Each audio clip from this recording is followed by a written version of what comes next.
Existem 5 motivos que eu gosto de elencar quando eu falo em investir no exterior. Sofisticação de carteira, né? É o primeiro motivo. Por que eu falo de sofisticação de carteira? Porque o mercado americano é o mercado mais maduro de todos os mercados globais. Então, no mercado americano, você acessa 95% do mercado global, ponto. Então, para o investidor que ele quer realmente acessar todas as principais empresas, né, as empresas mais robustas, dentro dos Estados Unidos, do mercado americano, você tem ETFs que a gente chama, né, que são cestas de ativos, que você pode investir acho que no que você quiser. Acho que não existe nada que você não consiga investir lá. Então, assim, eu sou uma pessoa que eu gosto, sei lá, de plástico, de lâmpada, de luz. Vai ter uma ETF que ela vai ter uma exposição, sei lá, naquele ativo específico. Então, assim, é algo que aqui no Brasil você não tem, que são poucos esses ativos. Então, na questão de sofisticação, realmente, os Estados Unidos é incomparável quando a gente fala Brasil e Estados Unidos. Então, isso é dentro de uma offshore ou dentro de uma conta offshore, você vai conseguir acessar esses mercados. O segundo tópico que eu gosto de salientar é uma exposição a uma moeda forte, né? Então, quando a gente fala do mercado americano, a gente está falando do dólar, né? Então, quando a gente compara o dólar com o real, acho que todo mundo já sabe que o dólar vale muito mais que o real, né? Então, voltando na questão da diversificação do patrimônio, da questão da exposição global, quando você fala em exposição e diversificação de patrimônio, você fala também em exposição em moeda. Então, o investidor sofisticado, ele além de ter exposição a ativos globais, ele tem exposição a moedas globais, principalmente o dólar, né? Então, quando a gente olha hoje numa carteira teórica mundialmente falando, o dólar é a moeda onde os investidores do mundo, eles têm uma maior aceitação, vamos dizer assim. Então, eles gostam de alocar em dólar porque sabem que é um país que tem algumas tensões com outros países, mas isso tem abalado pouco, muito pouco ali o dólar. Então faz total sentido para o investidor ele ter um percentual da carteira alocado em dólar. O terceiro ponto é o acesso a mercados globais, né? Quando a gente fala de uma conta nos Estados Unidos, você tem acesso não só aos ativos de empresas americanas, como eu disse anteriormente, mas você consegue acessar, por meio dessa conta, ativos globais que você não consegue acessar aqui no Brasil, né? Então, a gente tem as ADRs, que a gente chama, né, que são American Depositary Receipts, que são títulos de empresas do mundo, que você consegue acessar via mercado americano, tá? Que você não consegue acessar por aqui. Lá você consegue acessar empresas de qualquer lugar que você queira, né? Então, realmente, além de exposição a uma outra moeda, por exemplo, eu quero comprar a moeda XY de um outro país, que você consegue fazer via essa conta, você consegue também acessar ativos de empresas também de outros países. O quarto item é o planejamento tributário. Teve uma mudança significativa agora, né, que foi a aprovação da PL das offshore, que ela institui agora que o cliente ele tem que pagar 15%, né, de ganho de capital dentro das offshore. Então, a partir desse ano, tudo que né, for acumulado de ganho de capital dentro da estrutura offshore vai ser tributado em 15%. Até ano passado, ele não tinha esse imposto de renda para pagar. Mas isso não diminui, vamos dizer assim, o benefício de ter uma offshore. Algumas pessoas, elas acabam, será que vale, será que não vale você ter a estrutura offshore por questões tributárias? Impacta de forma negativa, com toda a certeza do mundo, né? Eles falam da tributação dos super ricos, né? Então, foi offshore, teve fundos exclusivos também. Então, teve esse impacto negativo nessa questão de ter que pagar 15% do imposto de renda, mas os outros ganhos que o cliente tem, tendo uma estrutura offshore, ele acaba sobressaindo, né? Porque dentro da estrutura você acaba, nas questões sucessórias, de não pagar imposto de renda ali, né, para passar essas cotas para os herdeiros, enfim, não tem inventário, que até que a gente comentou outros, entre outros inúmeras vantagens que a gente tem, né, de ter essa estrutura.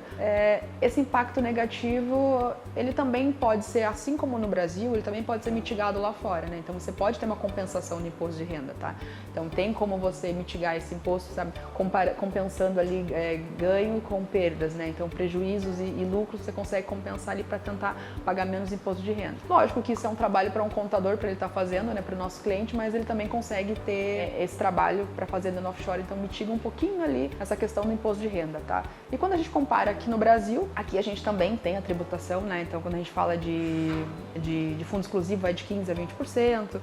Todos os investimentos aqui no Brasil hoje, exceto os incentivados, tem a taxação também ali que vai até 22,5%. Então, quando você compara algumas classes de ativos, quando você investe aqui e investe lá fora, ainda assim faz sentido você investir lá fora, tá? Por conta dessa diferença ali de alíquota. Sempre que você vende um ativo, você é tributado, né? Então, eu vendi um ativo de renda fixa, dependendo do prazo que eu estou com esse ativo, eu vou ser tributado de 22,5% até 15% ali, né, que é o prazo máximo de 2 anos. Então aqui você vai ter essa tributação independentemente do que aconteça, né? Dentro da offshore, você só vai ter essa tributação, né, do ganho do capital. Então você pode fazer movimentações dentro da offshore e você não vai ter esse imposto de renda, mas sim no final do ano, quando ele fizer a apuração ali, né, do que você começou o ano, que você terminou, o que você teve de ganho, aí sim você vai ter essa alíquota dos 15%.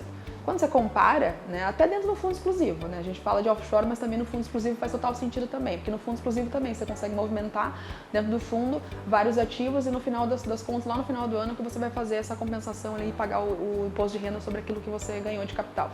Então, quando compara ali, é lógico, a gente está comparando banana com abacaxi, não banana com banana, mas colocando na ponta do lápis, eu sempre falo, né, você vai pagar imposto dos 15%, mas ainda assim faz total sentido você ter essa estrutura quando você tem um valor elevado aqui no Brasil e você quer ter essa exposição lá fora. E o fato, e como eu já disse também, você consegue mitigar isso também compensando ganhos e perdas lá fora também.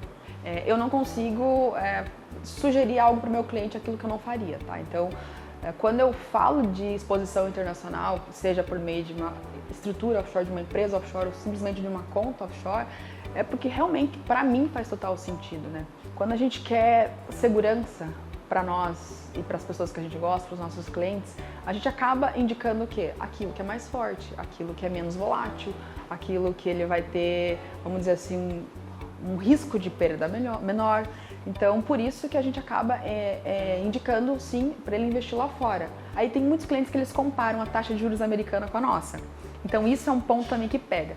Por exemplo, vamos investir num título de renda fixa que aqui no Brasil está pagando 12%. A taxa de juros americana está em 4,5% aproximadamente. Então, você pega a taxa de juros americana com a nossa, não, vou investir aqui no Brasil. Só que o risco Brasil é muito maior que o risco americano.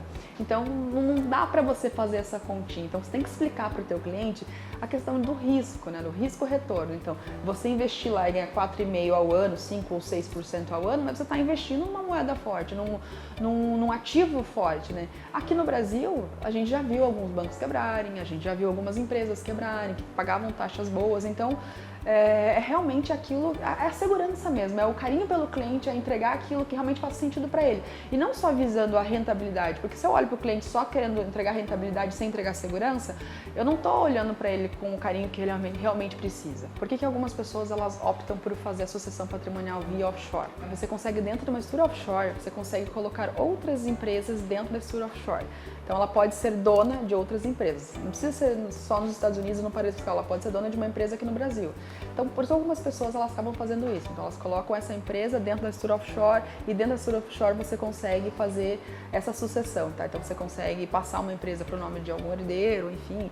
Então tem essa questão também, dentro de toda a especificação ali você não paga o imposto de renda. Então algumas pessoas elas acabam transferindo muito do patrimônio, né, da família, da empresa dentro de uma offshore exatamente por conta disso, né?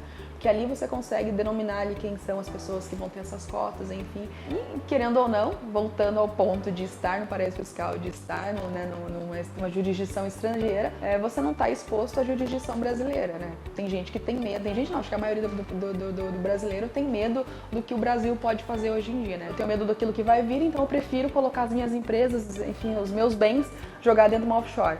Porque dentro de uma offshore você não precisa ter necessariamente dinheiro, você consegue transferir a tua casa para uma offshore, por exemplo. Então a sua casa pode estar dentro de uma offshore, então a sua empresa é dona da sua casa. Então essas questões técnicas e detalhadas ali que fazem total diferença quando você fala em sucessão patrimonial.